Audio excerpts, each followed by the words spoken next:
CITU जिंदाबाद, जिंदाबाद जिंदाबाद, CITU जिंदाबाद, जिंदाबाद जिंदाबाद, इनकलाब जिंदाबाद, जिंदाबाद जिंदाबाद, निर्माण मजदूर यूनियन जिंदाबाद, जिंदाबाद जिंदाबाद, मेहनत हमारी लूट तुम्हारी नहीं चलेगी, नहीं चलेगी, मेहनत हमारी लूट तुम्हारी नहीं चलेगी, नहीं चलेगी, वर्कर जुंटी जिंदाबाद, जिंदाबाद जिंदाबाद। नमस्कार, आप देख रहे हैं जम्मू परिवर्तन और मैं हूं सिट्टू सिंह। इस समय हम ठंडा पानी के अंदर मौजूद हैं। यहां पर नेशनल हाईवे का काम चल रहा है।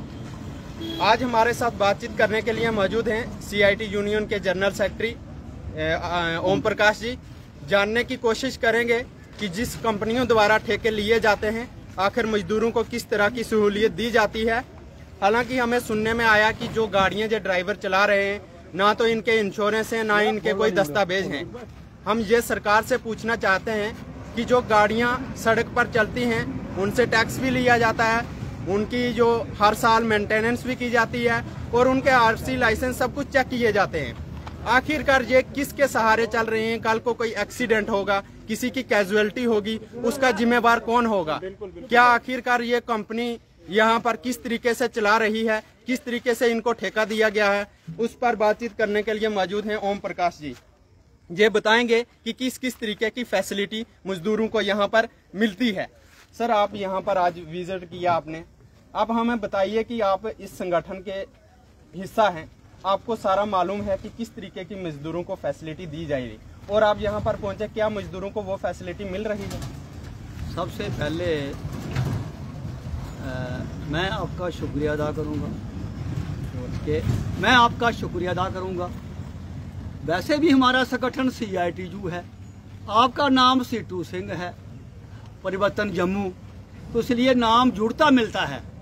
रहा सवाल, कल मेरा जहाँ मैं रजौरी जा रहा था, कल मेरा विजिट था, तो बाई चांस इमरजेंसी में जहाँ उतर के वर्कर देखे, मैं पूछ लूँ वर्कर को, मैं रजौरी में भी वर्कर के पास जा रहा हूँ, यहाँ भी पूछ लूँ वर्कर को कि भाई क्या मिलता है आपको। मैं पूछना स्टार्ट किया, ऐसे ही वर्कर इकट्ठा हो गया। मैंने बोला क्या मिल रहा है आपको?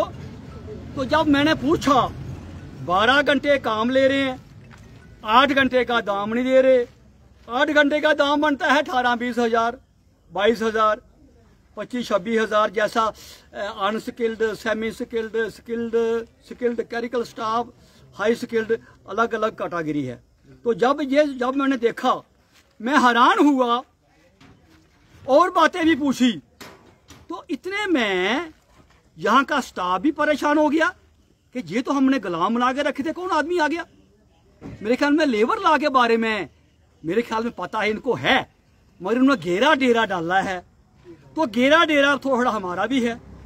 जब मैं जानने की कोशिश की तो PM साहब से, GM साहब से बातचीत हुई, तो GM साहब को मैंने गवर्नमेंट ऑफ इंडिया का लिस्ट दी।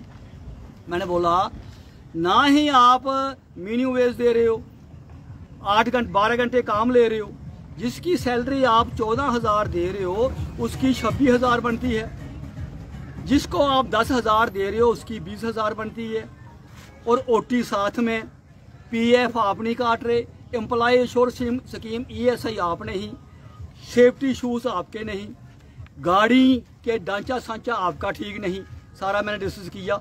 तो एम्बुलेंस भी नहीं है। देखिए बड़ी बात यह है कि आप गाड़ियां देखिए और रोड देखिए, अगर किसी को चोट लग जाए तो मेरे ख्याल में उसकी जान बचानी मुश्किल है, क्योंकि एम्बुलेंस होनी चाहिए। एम्बुलेंस में 2-3 बंदूकों लगी हुई है, सामान होता है, फर्स्ट एड का सामान होता है। तो जब सारी बातें देखी, जहाँ कुछ भी नहीं है, फिर भी उन्होंने बातचीत की, उसने कहा हम सारे कानून लागू करेंगे, सब कानून लागू। मैं खुश हो गया, मैंने बोला पिछला आपको माफ किया, आगे के लिए आप सुधार कर लो, होता और क्या, इंसानी फर्ज बनता है। जब मैं देखता हूँ शाम को मुझे फोन जाते हैं कि GM साहब कहने लगे कल से रिजाइन मारो, तो हम सोचेंगे देखेंगे। जो जहाँ के लोकल मजदूर और ड्राइवर काम कर रहे थे उनको ये GM NS कंस्ट्रक्शन वाले ने कहा, ये national highway construction private limited जो हमारे यहाँ GM साहब हैं, एक आदमी यहाँ 2 आदमी आए, उनको कहा आप रिजाइन दे दो, बाकी हमें बोला बाकी स्टाफ को बोला आप सारे चले जाओ, जरूरत होगी बुलाएंगे, नहीं तो हम देख लेंगे। मैं पूछना चाहता हूं, जम्मू कश्मीर का एक्ट 1996 का ये कहता है कि 95% लोकल भर्ती, खैर लोकल भर्ती थोड़ी बहुत आपने की है, तो ये रोड हमारा है, काम हमारा है, कंपनी हमारी है, हम रोड टैक्स देते हैं, हम बाकी टैक्स देते हैं, तो रोड जमीन हमारी चलेगी, जमीन चलेगी, पानी चला गया, तो इसलिए ये हमारा अधिकार बनता है, हम काम करेंगे। किसी को काम जहां और कोई काम नहीं कर पाएगा, काम करेंगे, लोकल वर्कर करेंगे। ये जो आज काम बंद है, ये जीएम की तरफ से काम बंद है, वर्कर की तरफ से काम बंद नहीं है। मैं ये कहना चाहता हूं, एलजी साहब से रिक्वेस्ट करूंगा कि बहुत सारे छापे लगते हैं, कहां कहां क्या होता है।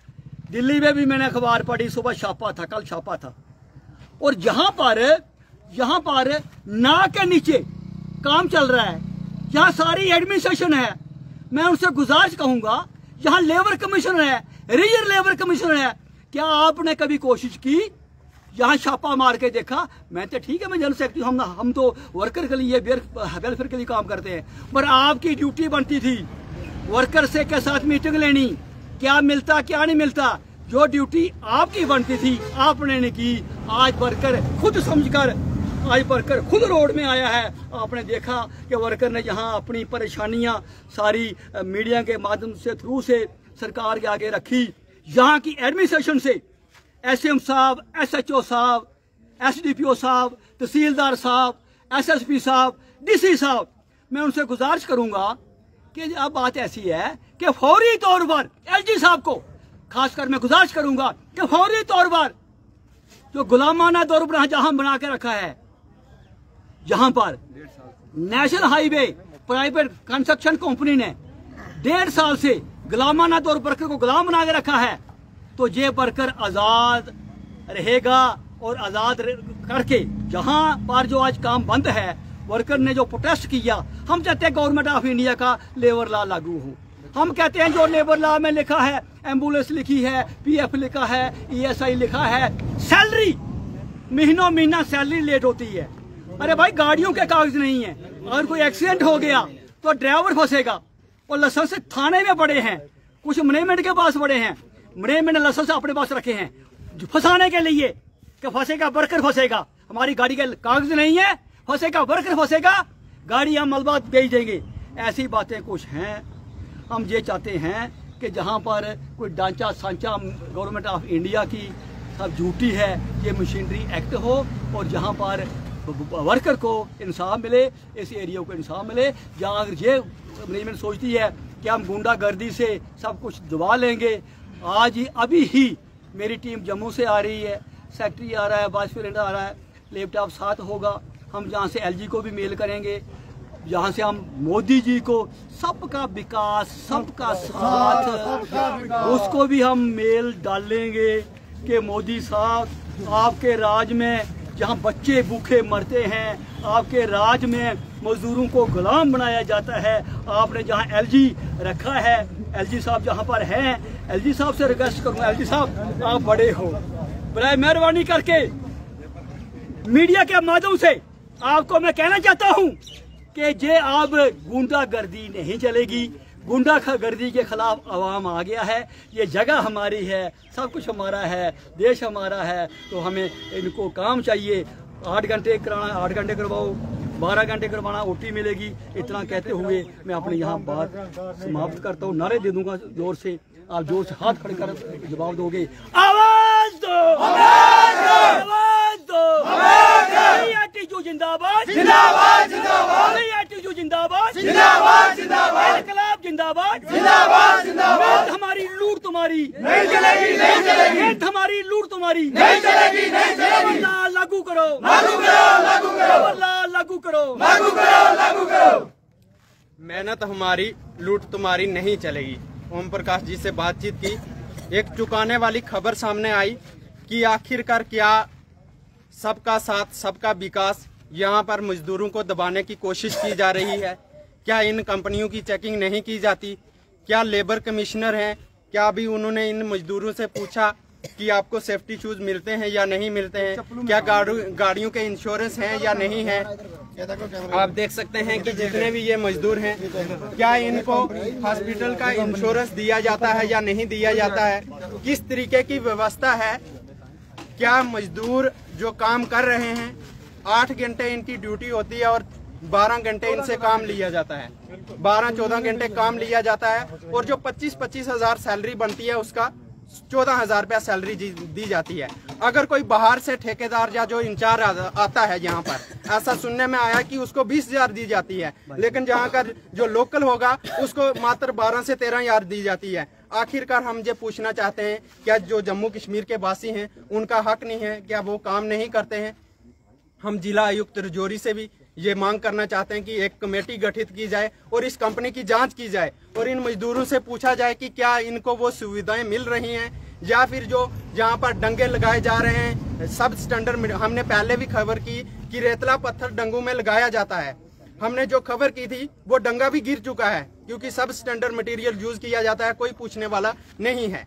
आखिरकार क्या इसी तरीके का काम चलते जाएंगे। हम नितिन गडकरी जी से भी मांग करना चाहते हैं कि आपने आपका हम शुक्रिया अदा करते हैं कि आपने बहुत सारी रोडें बनाई देश के अंदर, लेकिन वो रोडें जब बनती हैं दूसरे दिन आखिर क्यों उखड़ जाती हैं, डंगे क्यों गिर जाते हैं, इन पर भी आप संज्ञान लें कि आखिर क्या कमी है, क्यों ये डंगे ज्यादा देर तक नहीं रुकते हैं। इसी के साथ मैं इजाजत चाहता हूँ। आप देखते रहें जम्मू परिवर्तन। मुझे दीजिए इजाजत। जय हिंद, जय भारत।